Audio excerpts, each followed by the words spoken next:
to another episode of I Demand a Homestead. My name's Amanda, and today what we're going to be talking about is how to make a dry cured cut of pork called a Coppa. Dry cured cut of pork called a Coppa kind of tastes somewhat similar to a prosciutto, but is way easier to make. Now, of course, anyone out there who's really into charcuterie will probably dispute with me that they taste the same, but for my purposes, a Coppa is just as good, and we use it in place of prosciutto kind of whenever we're having like bread and we want some nice salty meat with it. So what a Coppa is it's a certain cut of the pork shoulder, the neck of the pork, if you will. So it's kind of a long cut, which you can kind of see here. Looks a little bit like a tube once you kind of get it into the right shape. So this, when someone would say, when we go and get a pork shoulder roast, there would be, this Coppa would be in there with the pork shoulder roast. So if you want to make a Coppa, you have a few choices. You can look, there's videos on the web about how to cut the Coppa out of the pork shoulder roast. Or if you have a butcher, you can just ask them to cut you a Coppa. And I actually find that for me, that's a better way to do it, because I tried to cut it out of a shoulder roast once myself, and it was okay, but you end up with a much smaller length of Coppa. And if I'm going to do this, I like to have a nice big long Coppa. If I'm going to kind of put all the effort in, I want to have kind of a larger piece than this. So doing the curing of this Coppa is probably going to take somewhere between 2 to 3 months in an environment which is somewhere between 10 to 15 degrees Celsius and about 75% humidity. Now, on a previous episode of I Demand a Homestead, we did talk about how to achieve that humidity and that temperature. You've got a few different options. We have a root cellar where the temperature is usually probably pretty good for that, especially in the fall. And then again in the spring, that's when I tend to kind of make Coppa, because the conditions are right in our root cellar. So if you're wondering kind of whether you have an area in your house, your basement, your garage, anywhere like that, whether you have an area that would be appropriate to kind of cure meat, you can get a very simple temperature and humidity measure, and then this is just battery operated that I ordered off of Amazon, and this works perfect, gives me a good idea about what the temperature and humidity is. If you're not quite right with your humidity, what you can do is you can get and again, I got this is a Will High kind of hydrometer. And so this one's from willhigh.com. And what it is it has a little humidity probe, which I would put kind of wherever the meat is in our root cellar. And then this measures the humidity. Well, this measures the humidity, and this tells you what the humidity is. And then you can program it for a certain level of humidity. So for us, we'll normally set it somewhere between 65 to 85% humidity, because we're targeting around that 75% humidity. And if the humidity drops too low, it's got a little plug here where I plug in a basic humidifier, very simple one. Those are the ones you want. You don't want a digital one or anything fancy. You want something that you just plug and go. And then it will turn the humidifier on until the humidity is the right amount, and then it turns it off. Okay, so that's a little bit technical. The other way you can do it is you can have a solution of salt water, something where you've kind of tried to dissolve as much salt in it as possible, so it's what they call a saturated solution.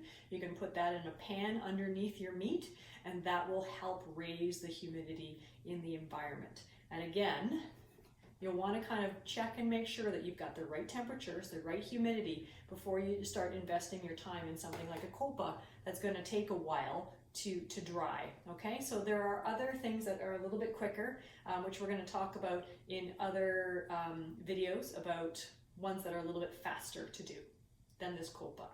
So the things that you're going to need to do our Coppa is, obviously you're going to need your cut of meat.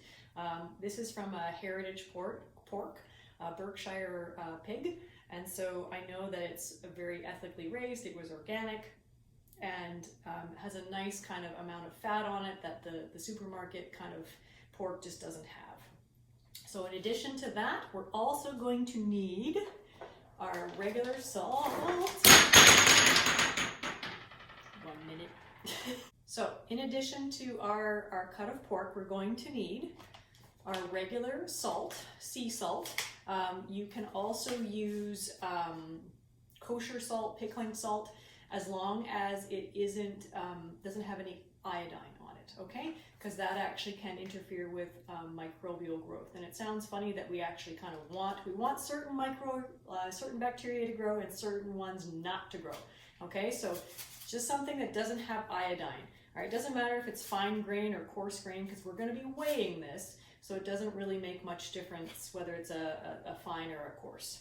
In addition to this, we're also going to want something called cure number 2. So this is a curing salt, and it has both nitrite and nitrate.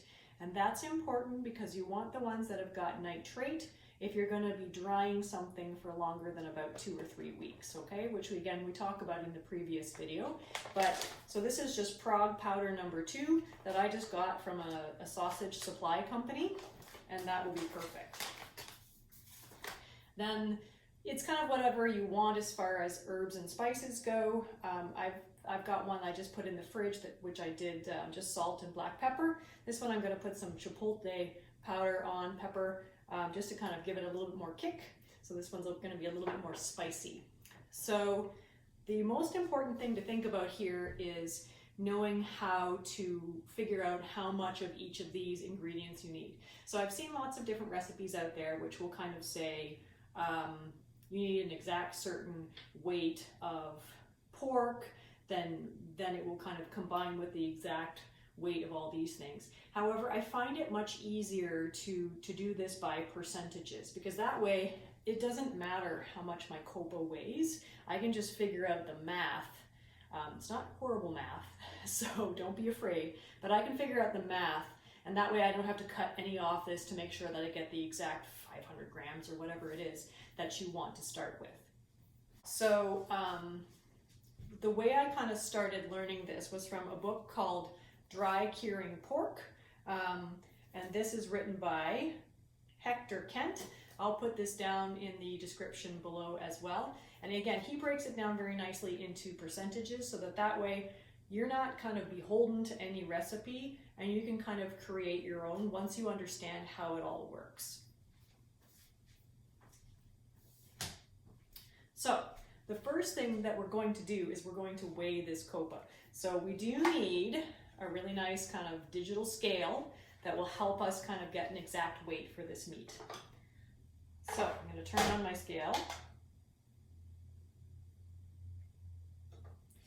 And I'm going to I put the plate on there and I'm going to zero it so that way it says it weighs nothing.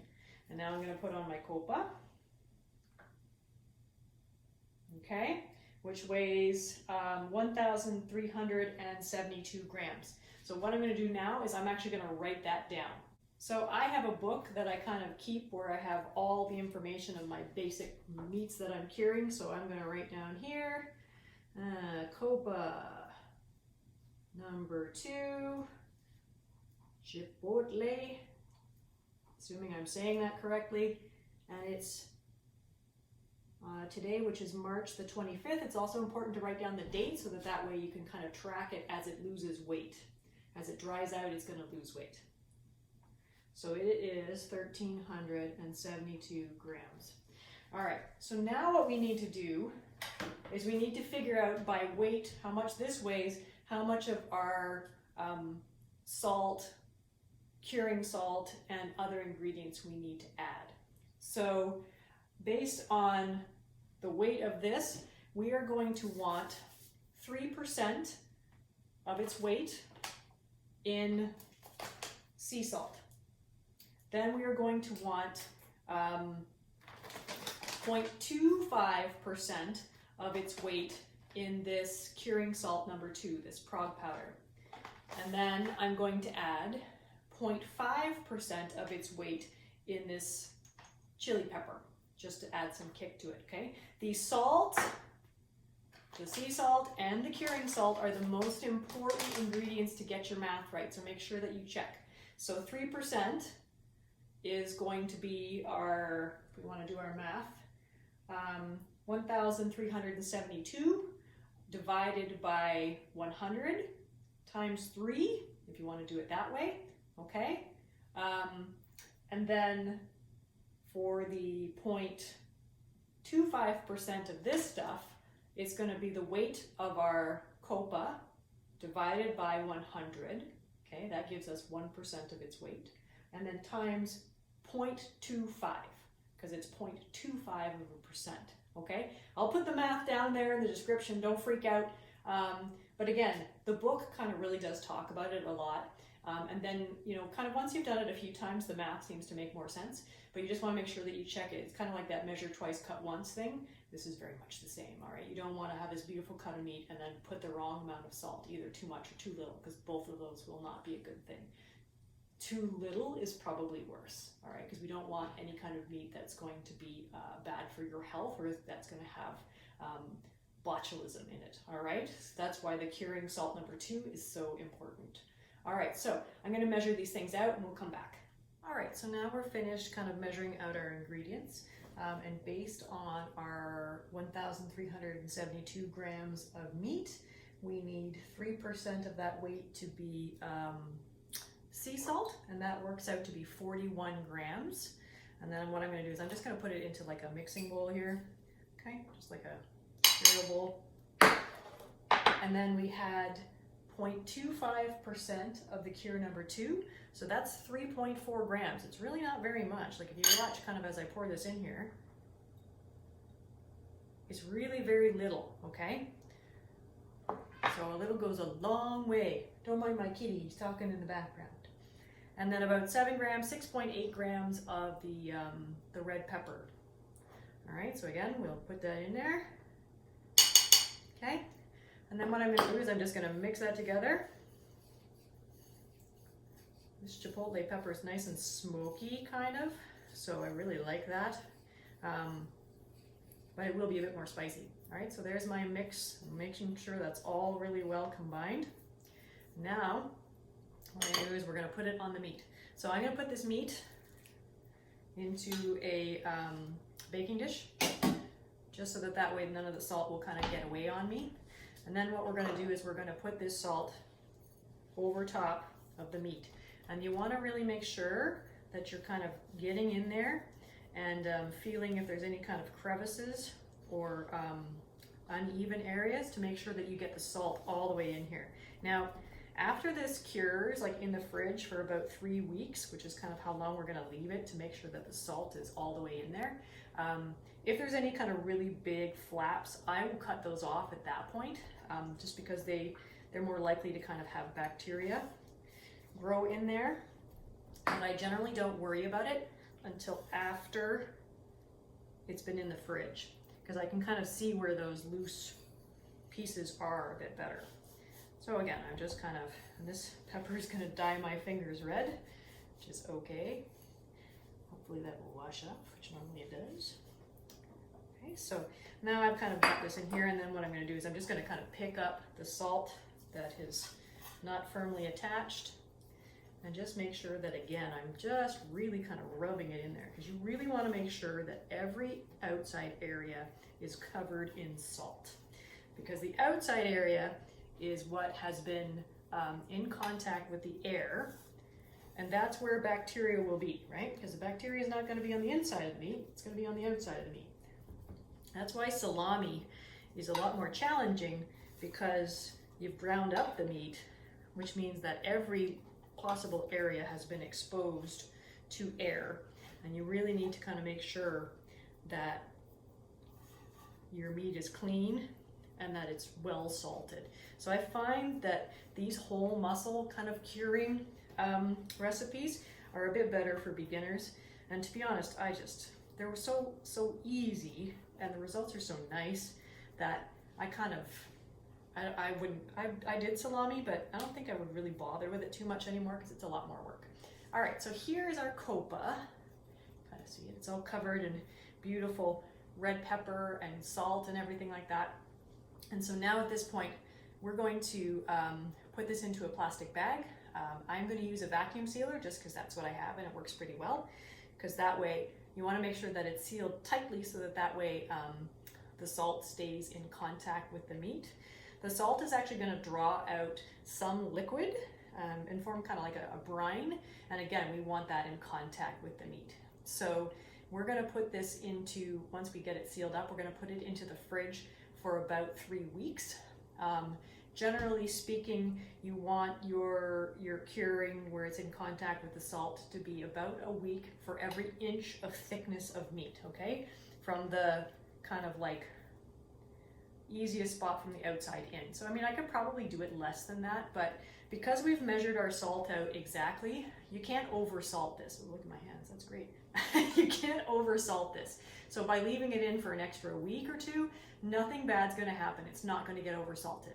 All right, so I'm gonna go and put this into our vacuum sealer and we'll come back. So here is our beautiful vacuum sealed Coppa, ready to go in the fridge. So again, I'm gonna put that in the fridge for about 3 weeks. And then when we're done that, we're going to rinse off all the extra salt and the spices of the cure and everything, because that will have penetrated.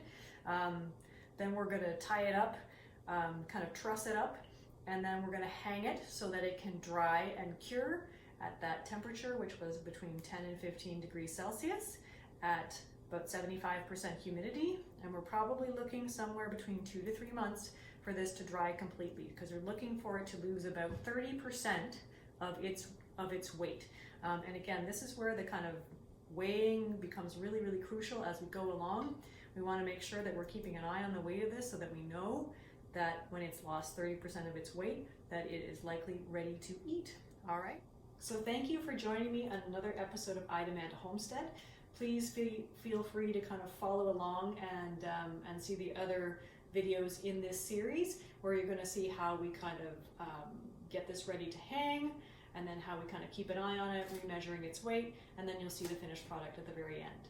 All right, if you like this video, please feel free to press the subscribe button, and we'll see you again soon. Take care. Bye-bye.